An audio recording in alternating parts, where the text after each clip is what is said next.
नमस्कार। पुनरुत्थान विद्यापीठ में आप सबका स्वागत है। मैं इंदुमती काटदरे। ज्ञान सागर महाप्रकल्प के ज्ञानात्मक पक्ष की जानकारी देने के लिए मैं आप सबके सम्मुख प्रस्तुत हूँ।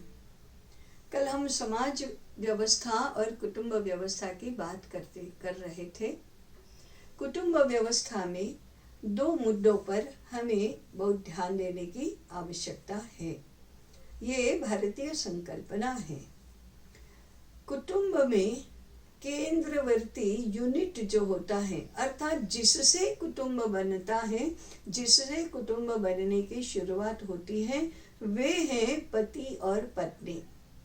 ये एक कितनी अद्भुत बात है कि एक दूसरे से सर्वथा अपरिचित या असंबंधित स्त्री और पुरुष विवाह संस्कार से बंधकर पति पत्नी बन जाते हैं तो दो के एक बनते हैं। अब वे दो व्यक्ति नहीं है, एक व्यक्ति है। हाँ, शरीर दो रहेंगे, खाना पीना पहनना उड़ना ये सब तो दो शरीर की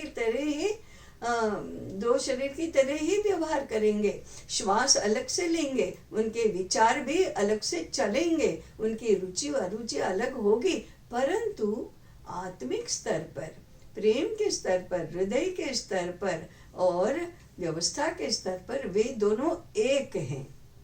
इस दो का एक होने की जो प्रक्रिया है वह कुटुंब रचना का स्थायी भाव है, वह उसका मूल भाव है।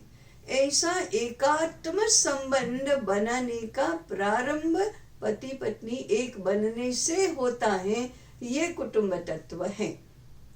तो कुटुंब का एक संबंध पति पत्नी का है।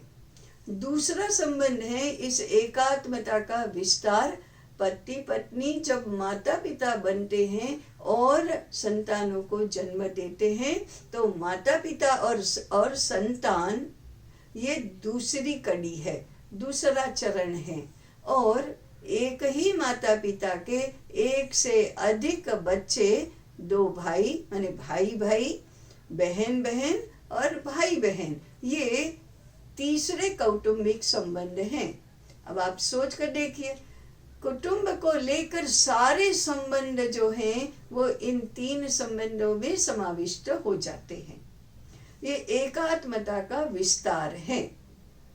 ये कुटुंब का एक तत्व हुआ। दूसरा तत्व है माता पिता और संतान। ये संबंध जब निर्माण होता है तो दो पीढ़ियां बनती है और ऐसी पीढ़ियों की परंपरा कुटुंब में ही बनती है। ये पिता पुत्र परंपरा है, ये वंश परंपरा है, ये कुल परंपरा है। और यह परंपरा धर्म और संस्कृति, ज्ञान और कौशल, सामर्थ्य, संपत्ति आदि सबको कालक्रम में निरंतर प्रवाहित होने वाली, निरंतर गति करने वाली, सुरक्षित रखने वाली ऐसी व्यवस्था है। कुटुंब के माध्यम से ये परंपरा निर्माण होती है। परंपरा हमारे जीवन मूल्यों की रक्षा करती है। ऐसी परंपरा के लिए और एकात्म संबंधों के लिए हमारे ऋषि मुनियों ने आर्ष दृष्टि से अनुभव करके और अपनी अत्यंत विशाल बुद्धि, तेजस्वी बुद्धि का उपयोग करते हुए की है। इसको समझाना हमारे शिक्षा क्षेत्र में आज बहुत आवश्यक हो गया है।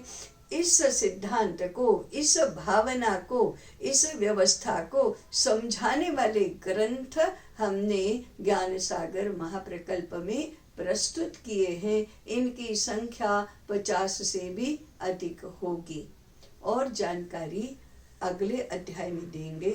तब तक के लिए इनको ग्रहण करिए, इनको आगे पहुंचाइए, आपके पास भी रखिए और हमारे चिंतन प्रवाह को और पुष्ट करिए। इसी निवेदन के साथ यहीं विराम लेती हूँ।